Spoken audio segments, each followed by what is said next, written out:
Siapakah Insinyur Salah Atiyah ini? Mengapa kematian beliau menggemparkan Kairo dengan pemakamannya yang dihadiri lebih dari 1,5 juta orang? Mari kita simak kisah dari Asosiasi Universitas Islam Mesir ini. Al-Kisah dari kampung kecil bernama Tafahna al-Ashraf, distrik Mitghamir, Provinsi Dakohliah, Mesir, ada 9 orang sarjana miskin lulusan Fakultas Pertanian. Lalu mereka pun sepakat membuat sebuah peternakan unggas, sembari mencari mitra ke-10. Namun mereka terbentur modal, maka dengan sekuat tenaga mereka kumpulkan dari hasil menjual tanah, perhiasan istri, hingga meminjam. Meski tidak banyak terkumpul, namun mencukupi untuk memulai usahanya. Pertanyaan tersisa, siapa mitra yang ke-10? Insinyur Salah, satu dari mereka pun berkata, "Aku sudah menemukan mitra yang ke-10.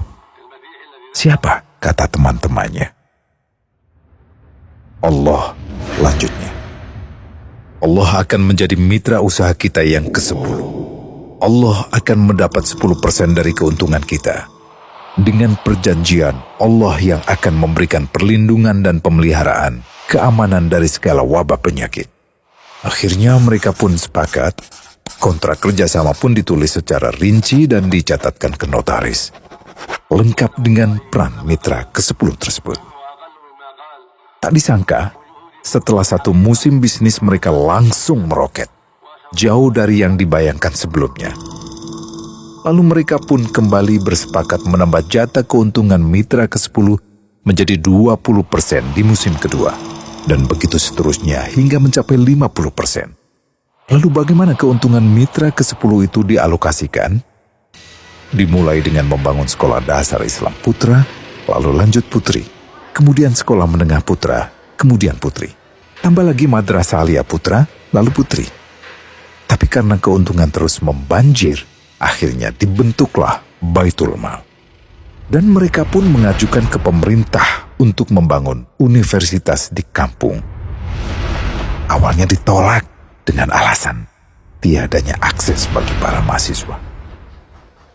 Tak berapa lama mereka pun mengajukan pembangunan universitas lengkap dengan stasiun kereta beserta jalurnya dengan biaya mandiri. Akhirnya permintaan ini disetujui, dan pertama dalam sejarah Mesir berdirilah sebuah universitas di perkampungan kecil. Semakin berkembang, dibangun pula fakultas kedua, ketiga, keempat hingga asrama putri dengan kapasitas 600 kamar. Lalu asrama putra dengan 1.000 kamar. Tiket kereta api pun digratiskan untuk memudahkan transportasi menuju kampung tersebut. Tak cukup hanya itu, dibangun Baitul Mal berikutnya hingga hilang kemiskinan di daerah tersebut. Dan program ini diduplikasi ke kampung-kampung lain hingga bisa dikatakan tak ada kampung yang disinggahi Insinyur Salah kecuali akan dibangun Baitul Mal untuk warga. Bantuan pun diberikan untuk fakir miskin dan para janda. Pemuda pengangguran pun dilatih untuk mengelola perkebunan sayur hingga mandiri, bahkan sampai bisa mengekspor ke negara tetangga. Pada saat panen raya, seluruh penduduk dikirimi paket sayur.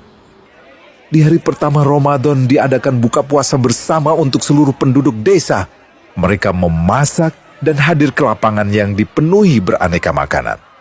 Disiapkan juga perabotan untuk gadis-gadis yatim yang ingin menikah. Dan ini semua merupakan sedikit dari banyaknya kebaikan yang dilakukan oleh Insinyur Salah.